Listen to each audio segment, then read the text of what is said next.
Amigos, ¿cómo andan? Espero que anden bien. Bienvenidos a Radio Uruguay, bienvenidos a Emisora del Sur. ¿Cómo están? Espero que estén bien. No hace tanto frío como ayer, no lo crean, no lo crean. Realmente creo que está cediendo el frío. No mucho, pero él va a ceder y en cualquier momento lo vamos a ganar. Por lo menos yo lo digo aquí para tratar de dar buena onda, pero realmente el invierno comienza a dar sus pasos de gigantes. 19:04 arranca la máquina de pensar. Martín Coagliata encontró la emisión, como Martín, y Carolina Cuadro ahí en la producción de este programa, amigos. Hoy vamos a tener dos invitados o dos secciones.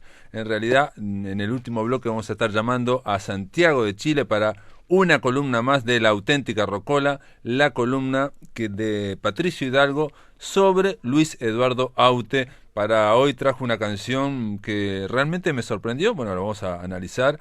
Es una canción que yo diría es una canción ensayo, donde hace un análisis ensayístico de tres pintores, pero lo hablaremos después. Y para arrancar la máquina de pensar de hoy, les cuento algo que creo que ya les conté ayer.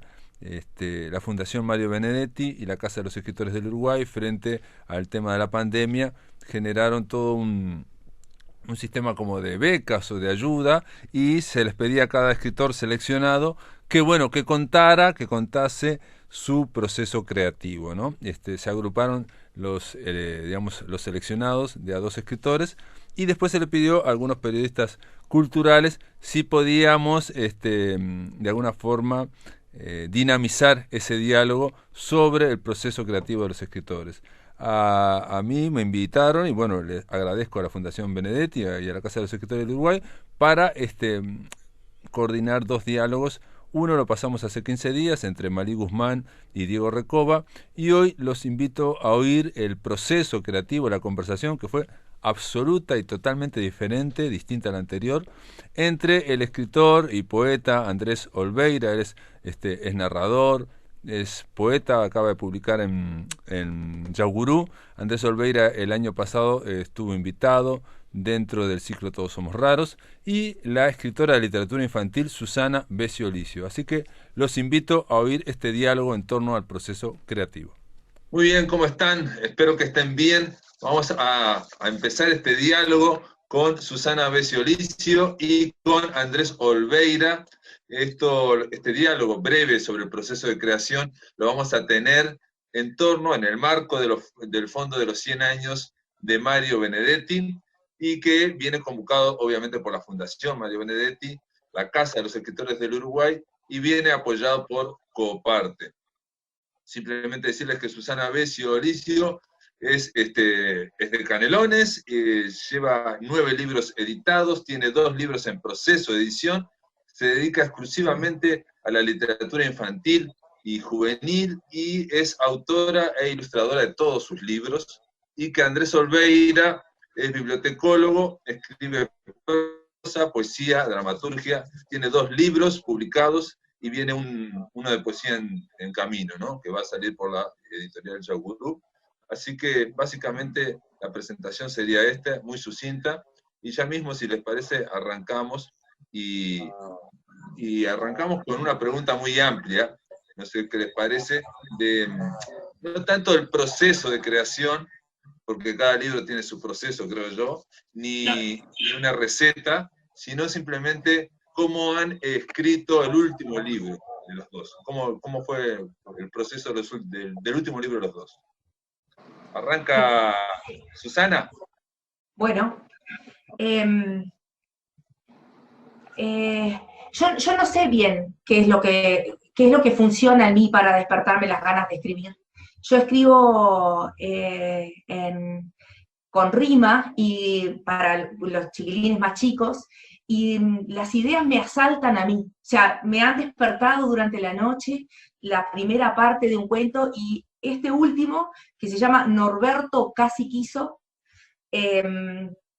estaba yo tendiendo la cama un sábado en la mañana, mirá lo que te digo, y se me cruzó, es como que Norberto vino a avisarme que estaba pronto para salir, y se me cruzó la primera parte.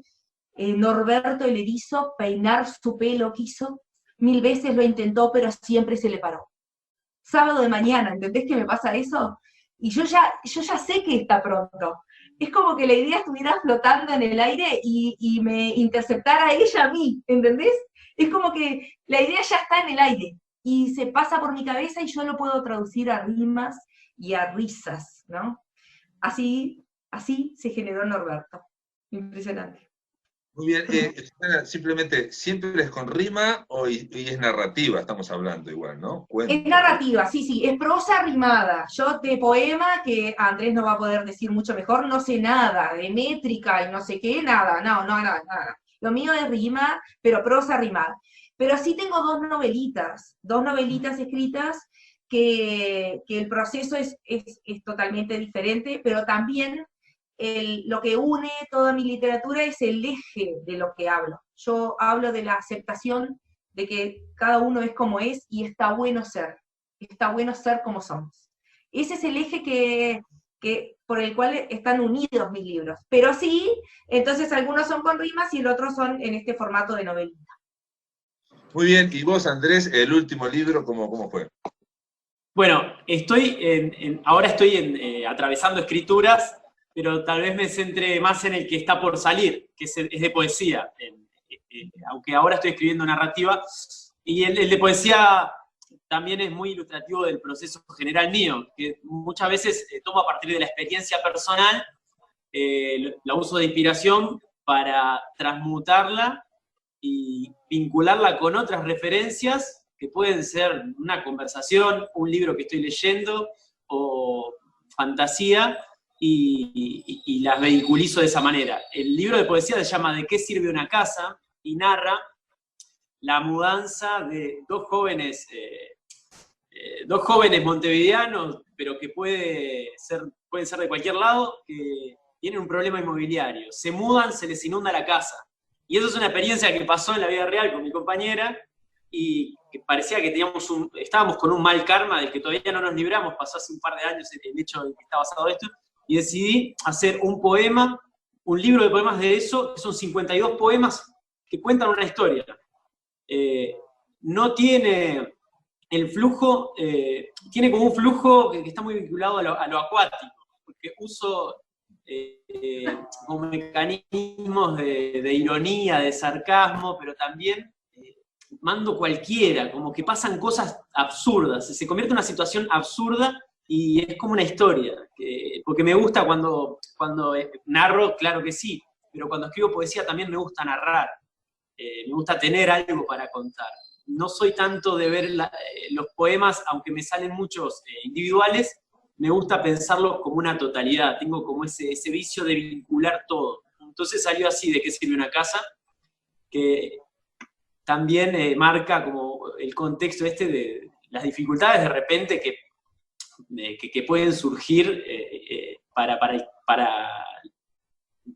ir con una inmobiliaria, alquilar, hablar con la dueña del apartamento, que a su vez era la esposa de un pastor de una iglesia medio extraña, y ella estaba en Rusia en ese momento, visitando a un hijo, y ella nos lloraba la milonga. Cosas que a los tres nos da para escribir esa historia, te digo. Es la vida real. Para... Es que la vida te da limones y haces limonada. Eso es lo que claro. yo considero. Es como decís vos, te agarró ahí, estabas tendiendo la cama, pero de alguna manera vinculás lo que tenés a mano también para crear. Y eso me parece que también es algo que, esa frustración que nos generó esa situación, la traté de transmutar en algo y verlo con ironía, porque al fin y al cabo todo salió bien, porque los problemas también de esa forma uno los relativiza y los pone en su justo contexto, jugando con el absurdo. Claro. Así que nada. Y la segunda pregunta entonces sería algo que me parece, porque tanto los dos, por lo que entendí, de alguna forma se comunican con algo que está más allá, o que no es totalmente racional, o no es totalmente manejable, ¿no? Digamos, en el caso de Susana, claramente, si es asaltada por una idea, por una historia, o por un verso, y en el caso tuyo, obviamente, por las cosas que ocurren en tu vida, pero algunas son las que, digamos, que te ahogan, valga la redundancia, sobre todo cuando hay situaciones. Y bueno, en el caso de Susana, ¿es domesticable el inconsciente? ¿Hay formas de domesticarlo, de dirigirlo? Por ejemplo, en vez de tender la sábana, tender frazadas, por ejemplo. Me pasa, si entiendo bien lo que me estás queriendo decir, me pasa de que yo uso mucho los animales. Mis libros tienen muchos animales, salvo las novelitas, los otros están protagonizados por animal. Entonces me dicen, ¿por qué no haces un Tero que es uruguayo? ¿Por qué no escribís, ya que la aceptación de las diferencias, ¿por qué no escribís sobre un niño que tenga determinadas características?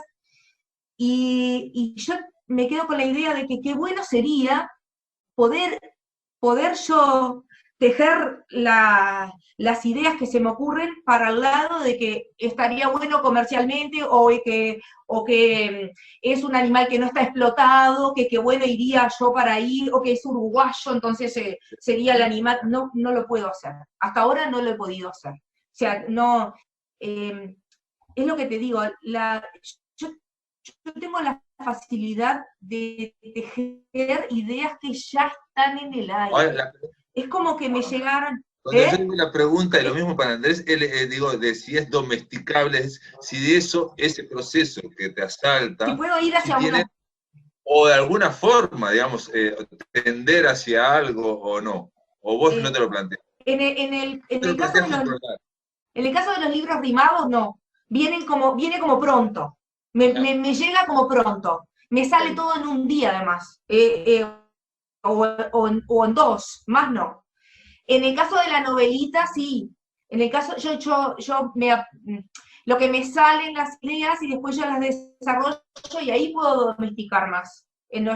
Ahí borro, vuelvo a hacer, y hasta que me sale de adentro o está plasmado en el papel lo que yo quiero decir, ¿ah? Pero sí puedo ahí sí puedo elegir mejor y tejer mejor sobre cosas elegidas más desde el intelecto.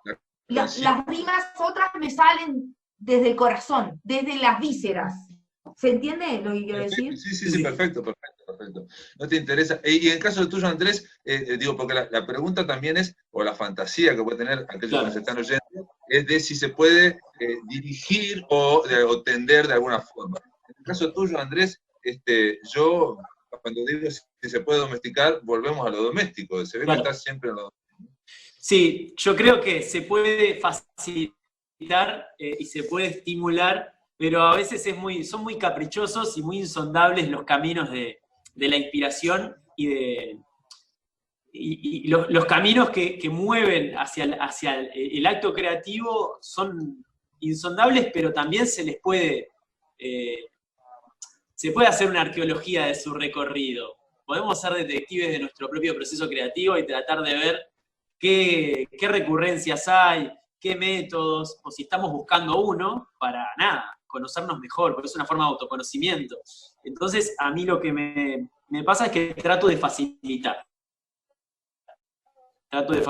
Es como cuando alguien prende un incienso para generar una atmósfera o una música, o la ausencia de música. Entonces yo trato de facilitar lo mejor que puedo y también tener siempre a mano herramientas para poder captar esas ideas que se me ocurren. Las libretas, los cuadernos siempre, la computadora, las notas de voz, las grabaciones como si fuera la bitácora del Capitán Kirk de Star Trek, ese tipo de cosas. Entonces yo ahí me quedo como tranquilo de que puedo darle más elementos a la inspiración para que caiga cuando quiera, que muchas veces es inoportuna. Muchas veces, nada. Y a veces hay que propiciarla y hay que trabajarla. Está muy bueno lo que dice Susana, porque depende de qué canal uno elija. Hay canales más espontáneos y canales que exigen un mayor, como una mayor domesticación, como de repente la prosa, cuando uno no está haciendo escritura automática, de repente la prosa necesita cierto plan, cierta columna vertebral, y también pero hay un cierto equilibrio. A veces hay que dejar espacio para lo espontáneo dentro de un plan de prosa. Pero creo que la idea es tratar de propiciar. Yo trato de propiciar, según el impulso que tengo, tratar de ver hasta dónde puedo pensarlo previamente, y después ponerlo en práctica, tratar de hacer la mayor columna vertebral que pueda, y después ponerme a escribir, pero sin que esa columna vertebral sea un corset, como dejándola. Claro. Bueno, eso sería entonces en torno a lo que sería cómo surge o cómo aparece ese texto, ese tejido que hay que tejer, esa trama.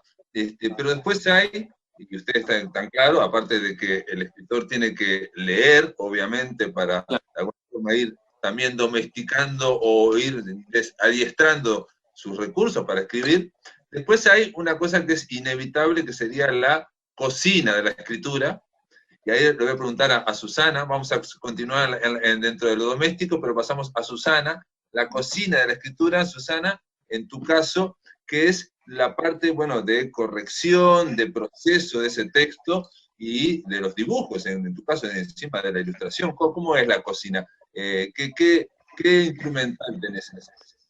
Lápices de colores comunes y corrientes. En realidad uso los acuarelables para dibujar, y hojas de A4 comunes y corrientes que cualquiera tiene en su casa.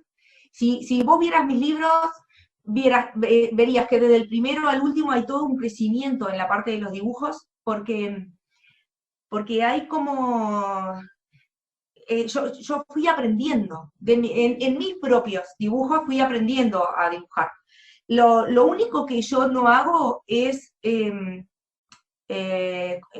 relación a los dibujos, es copiar de otras personas, pero sí veo ojos, o veo flores, o veo y saco ideas, porque yo soy autodidacta con los dibujos, lo que me sale de adentro es escribir, pero como quiero que todo el trabajo sea mío, aún en el error, y es lo que voy a decirle a los chiquilines, está bueno que uno, cuando voy a hacer los talleres, ¿no?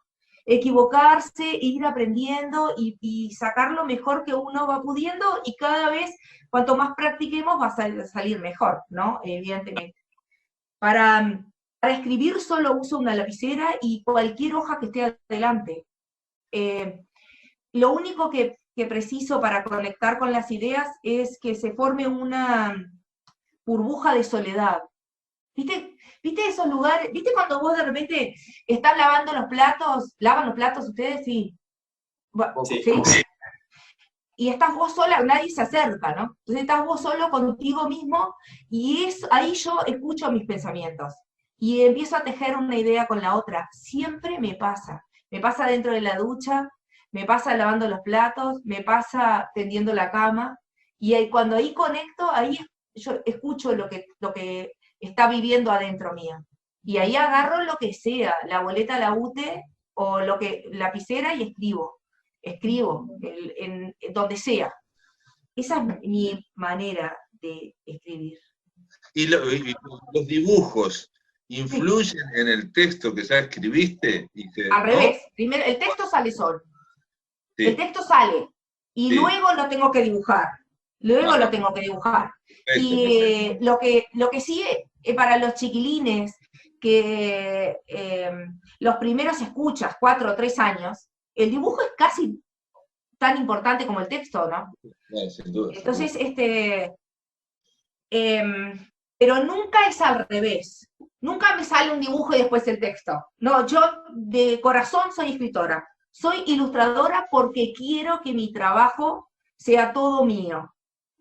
¿Se entiende? Okay. Aún equivocándome, aún aunque no quede lindo. Prefiero eso. Vale. Porque me identifica, ¿no? Me identifica en mis errores también. Muy bien. Y vos, Andrés, el tema de lo que podría decir la cocina de la escritura, los recursos que se aplican a eso una vez claro. Ha surgido, está encaminado, el texto siempre va variando, siempre hay una distancia también con el texto. ¿Cómo es en tu caso?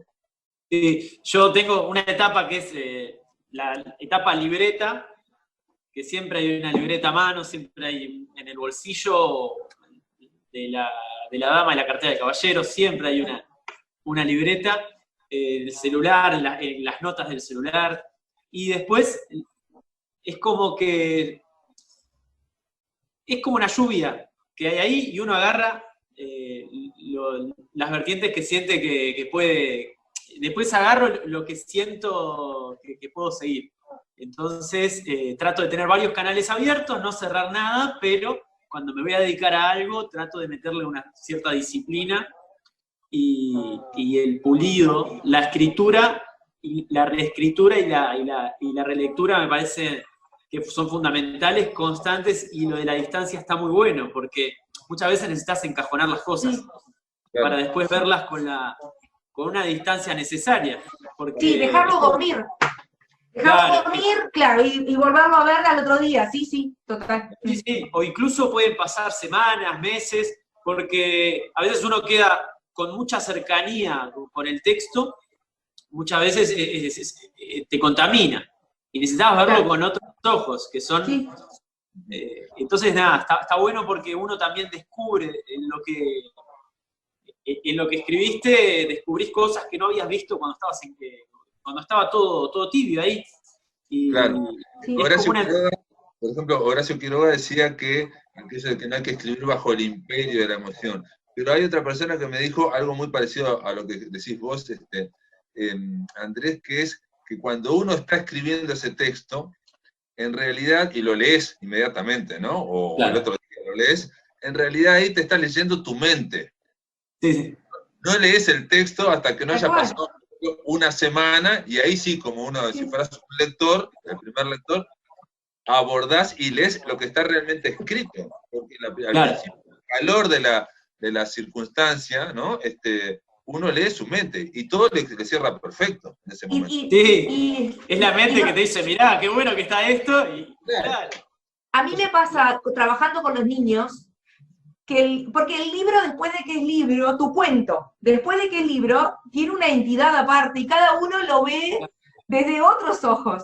Entonces, vos ves miradas que ni yo misma me doy cuenta de que es genial, ¿eh? Es otro libro, es increíble, porque tiene personalidad propia, es genial. La obra ya deja de pertenecerle a uno y pasa a pertenecer al receptor.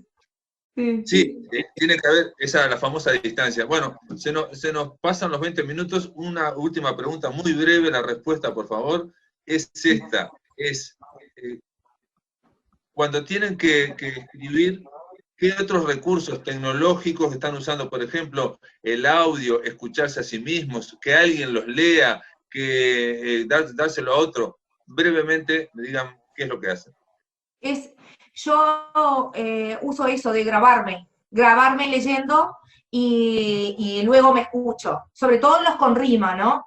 Y en los novelitas lo doy a leer, se lo doy a leer a mi sobrina, se lo doy a leer a mi marido, necesito esa segunda opinión. Y también, después de que pasa esa semanita, ¿no? Sí. Primero, esa semanita es conmigo. Cuando dejo de dormir, y después lo doy a leer. Sí. Claro. ¿Y vos, Andrés?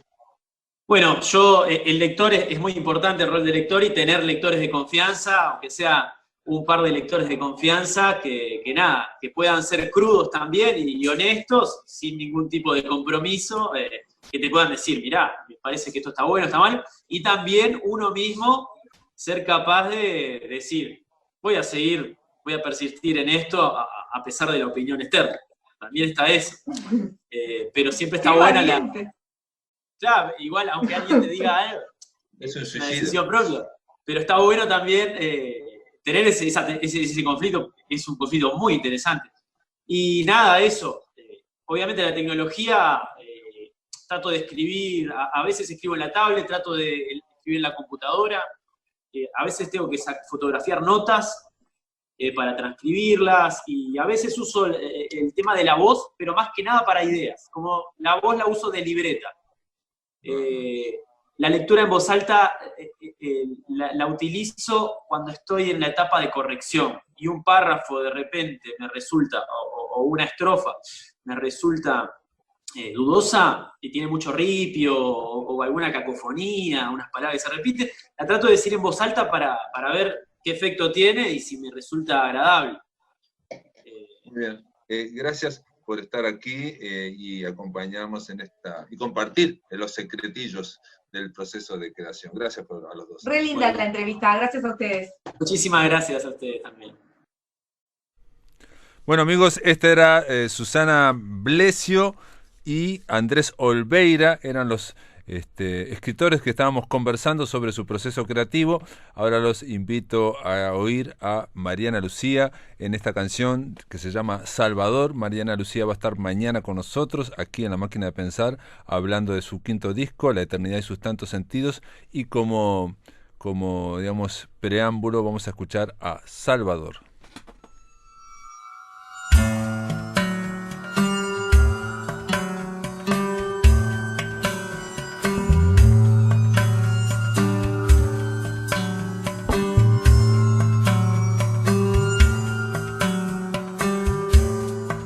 Salvador, Salvador, te doy todo mi amor, ternerito de mamá, chupa, chupa, sin parar. Salvador, Salvador, cuál intenso fue esperar a este hogar y mi vida revolucionar. Las noches en vela de Bogotá, 1001 noches amándonos sin parar.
Patricio Hidalgo, ¿cómo andás? ¿Andás bien?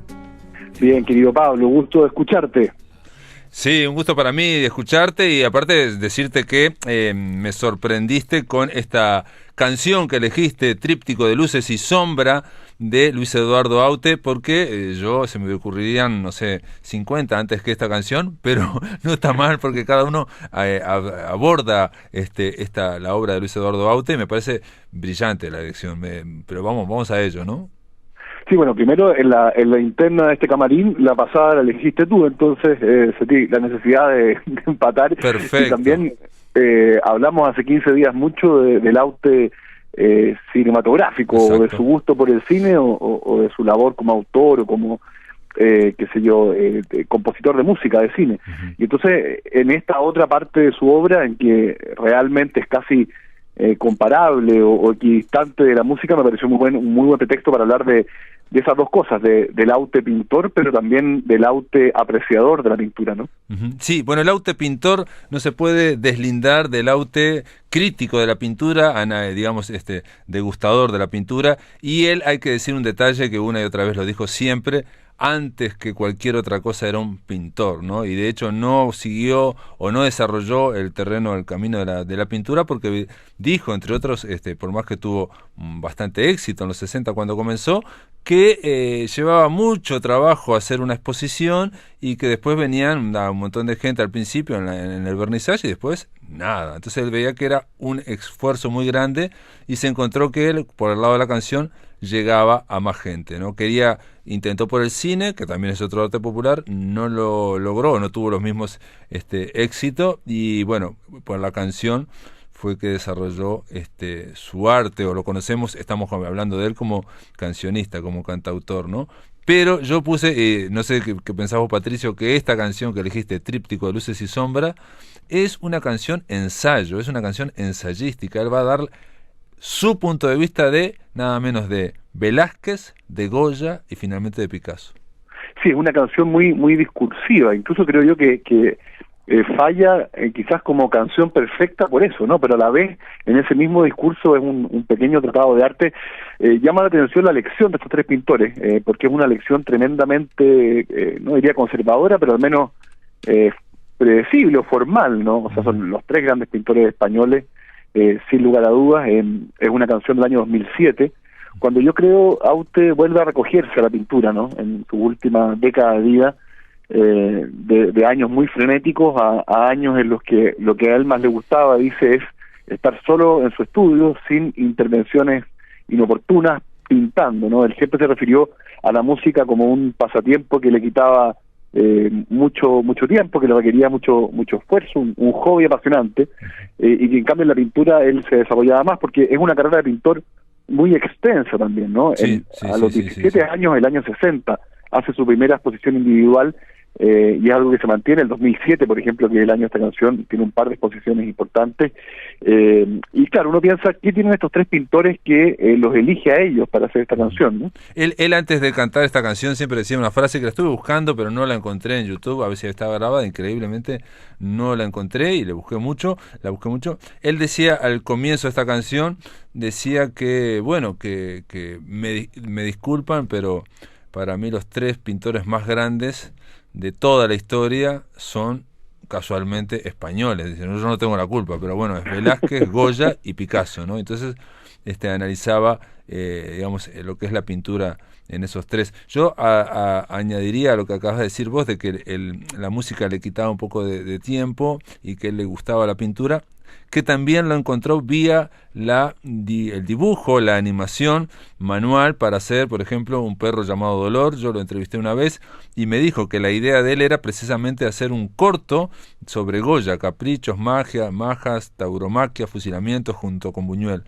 Y le gustó tanto eso que ya enganchó con Picasso, y después fue con Frida Kahlo, y después con Julio Romero y Picasso de nuevo, después fue con Sorolla y Orson Welles, después fue con Dalí, Gala y Lorca, y finalmente terminó El perro llamado Dolor con Velázquez y las meninas. Oye, qué divertido, porque la frase la busqué mucho también, pero tuve la suerte de encontrarla. Ah, la encontraste. Es la canción número 9 del disco Humo y Azar, que es en vivo, y dice que es una canción de amor a la pintura, que Velázquez es la pintura eterna, Goya la moderna y Picasso la eternamente moderna. Así que esa es la frase. Y claro, en Un perro llamado Dolor, que es del 2001, hace pequeños relatos de pintores, ¿no? Ahí, cuando presenta esta obra fílmica, dice que su favorito es Velázquez, a pesar de que es la historia más breve. Y uno se pregunta también por qué Velázquez, ¿no? ¿Por qué los tres españoles y pintores tan españoles, ¿no? A través de estos tres pintores uno puede ver pasar, predecir y pasar la historia española. Sí, y bueno, y básicamente también Velázquez es como la culminación de la pintura más clásica, por llamarlo de alguna forma. Goya es el inicio de la modernidad, ¿no? Goya es, dice en un momento de la canción que Velázquez está con Dios y Goya lo mató a Dios, ¿no? O sea, Goya se anticipa a Nietzsche y aparecen los demonios de Goya, y finalmente Picasso es como el punto final de esa pintura, ¿no? Claro, uno podría pensar que, por ejemplo, en Velázquez es muy interesante el reconocimiento tardío de su obra, ¿no es cierto? Estamos hablando de un siglo y medio después. En el caso de Goya, el vivir entre dos mundos, ¿no? Está entre un mundo que es cortesano y un mundo que se burla o se ríe de eso mismo. En el caso de Picasso, bueno, lo contemporáneo, el compromiso de izquierda, ciertamente creo que uno podría pensar, ¿no? ¿Por qué estos pintores? Porque es una canción de 2007, en ese sentido es casi testimonial, en una etapa de la vida más bien tardía. Hay otras canciones que habla de la luz y la sombra, de los claroscuros, pero nunca es tan preciso en su devocionario. Entonces, de alguna forma, creo, se hace cargo de sus preocupaciones últimas, y eso tiene una gracia, ¿no? Sí, bueno, cuando yo escuché la primera vez la canción, dije, una vez más aparece la idea de que lo atravesó toda su obra Aute, de que él siempre decía que no hay luz sin sombra, ¿no? Somos sombra y luz. No podemos pensar que algún día vamos a estar en el bien, no existe el bien sino el mal, Dios se retrata sobre el diablo o el diablo se retrata sobre Dios, siempre está ocurriendo eso, ¿no? Y cuando la canción, obviamente Velázquez pintó el aire, ¿no? Pintó el aire porque las meninas prácticamente no se sabe qué asunto hay, básicamente parece que es el aire el principal, y lo he leído de críticos, no me lo estoy inventando, ¿no? De que realmente todas las meninas no se sabe qué asunto, qué es lo que estamos viendo de ese pintor que se está viendo se está a la vez retratando y está retratando a gente que está siendo retratada. Velázquez pintó el aire y Goya su ausencia. Entonces, dice en la canción que Velázquez Goya pintó la cruz y Velázquez pintó la cara, ¿no? Por la idea de las dos monedas, ¿no? La cara de las dos monedas, cara y cruz. Sí, Aute también, a propósito de luz y sombra, tiene muchas disquisiciones sobre el blanco y negro, ¿no? Exacto. Por ejemplo, Un perro llamado Dolor son dibujos en blanco y negro. Él dice que cuando hizo servicio militar su obra pictórica perdió todo el color y luego lo fue recuperando. Pero en ese contraste entre oscuridad y luz, digamos, derechamente, yo creo que hay una clave también porque le gustan mucho estos pintores. En el caso de Velázquez, la luz, ¿no es cierto? Claro.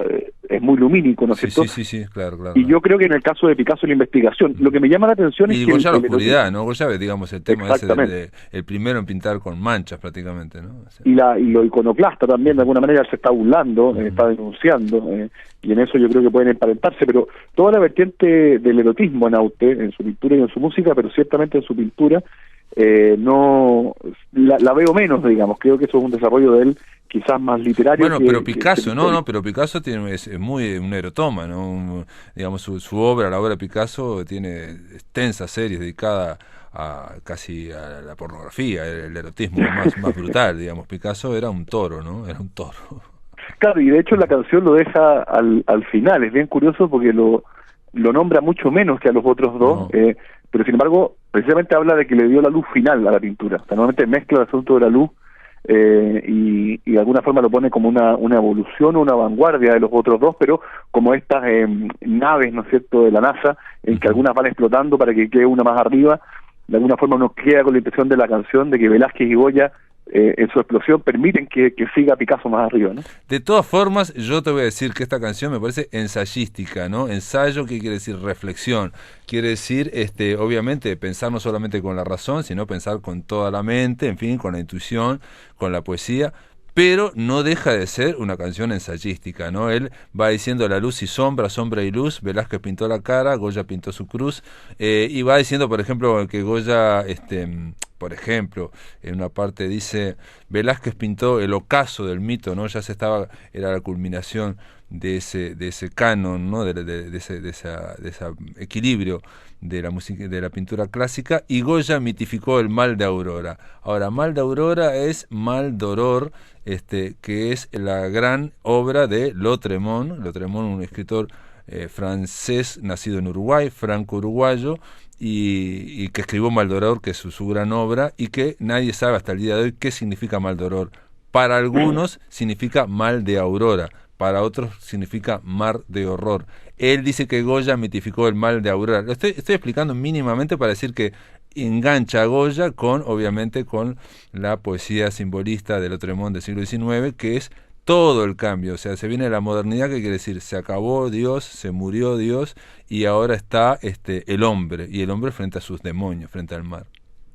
Sí, además, claro, Aute decía, o tenía muy claro los horizontes de la pintura y la música, decía que una empezaba cuando terminaba la otra, o lo que Claro. empezaba con la imagen, no era con la palabra. Sin embargo, esta canción es una muestra de que no estaban claros los límites. Por ejemplo, la poesía de Aute se parece mucho a esta letra de canción, a pesar de que uno puede distinguir muy bien el Aute cantautor o compositor de canciones del Aute poeta.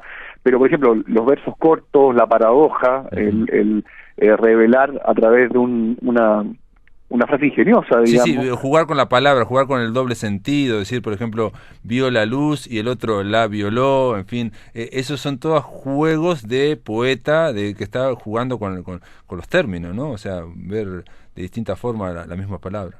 Claro, ese es el Aute poeta, que también es un Aute de cuidado, digamos. Entonces, por eso, sobre todo por la época de la canción, porque generalmente en esta columna hemos visto y vamos a ver canciones más antiguas de Aute, que son probablemente las más conocidas. Esta es de 2007, de su antepenúltimo disco, y por lo tanto uno ve que está ya más mezclado el poeta, el pintor y el cantante. Y esa es una pequeña maravilla, en el sentido de ser un gran pintor, pero también que las observaciones que hace sobre Velázquez y Goya son muy originales, creo yo, son muy agudas, y un verdadero aporte, ¿no? Bueno, él estaba ahí de alguna forma unificando, haciendo un campo unificado, ya lo había empezado en la década del 90, incluso hace exposiciones de pintura que a veces tienen hasta el mismo nombre o nombres similares a los trípticos, la idea de hacer de a 3 discos que iba haciendo a lo largo de toda su trayectoria, que no lo hemos dicho, pero hay que decir que cada tanto él iba haciendo cada 3 discos, iba diciendo tríptico. Esta canción que vamos a ver ahora se llama Tríptico de Luz. Nos quedan 2 minutos.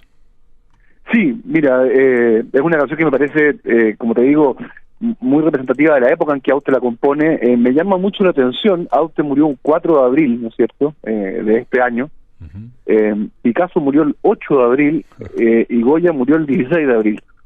No deja de ser curioso, ¿no?, que tenemos en el mes de abril a 3 de estos 4 mosqueteros dejándonos, ¿no? Sorprendente. Bueno, le hubiera encantado, le hubiera encantado. Sin duda le hubiera encantado. Y también me parece que recomendaría escuchar este disco. A mi modo de ver es un disco muy muy interesante. Tiene canciones, por ejemplo, una canción en inglés, una canción como Nada de Nada, que es mucho más irónica, sarcástica, y también a día de hoy, que es una canción en que es mucho más digamos, en el presente de Aute, pero también con cierto recuerdo de lo que ha sido su vida. Así que también, si sirve para adentrarse en ese disco, es una columna que cumple su objetivo.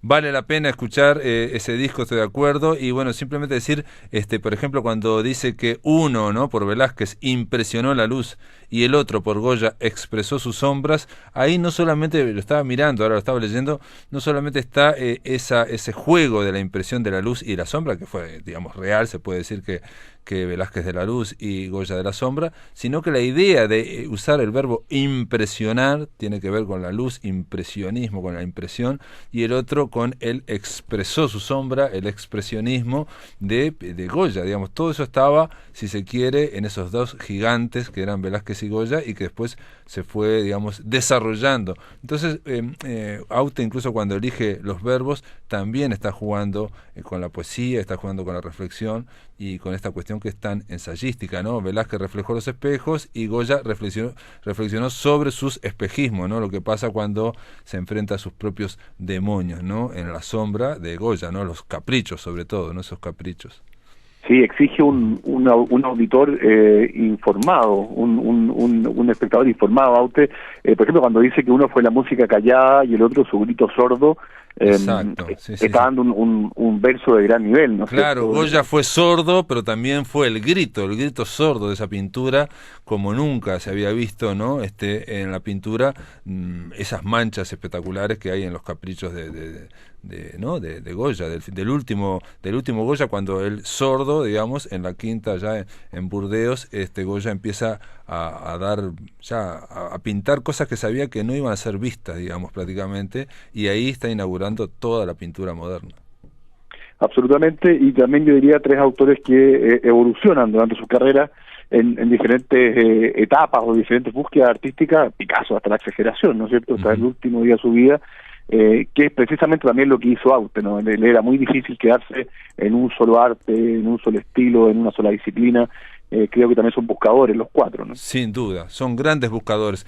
Patricio Hidalgo, gracias por estar en La Máquina de Pensar, gracias por elegir esta canción, que repito, nunca la hubiera oído, pero si van al blog de La Máquina de Pensar, realmente vale la pena. Tríptico de Luces y Sombra quedó presentada aquí en La Máquina de Pensar. Gracias por estar acá, Patricio. Un abrazo y nos vemos en 15. Amigos, se terminó La Máquina. Mañana vamos a estar conversando con Mariana Lucía sobre su quinto disco, La Eternidad y sus tantos sentidos. Esto es todo, amigos, que lo pasen muy bien.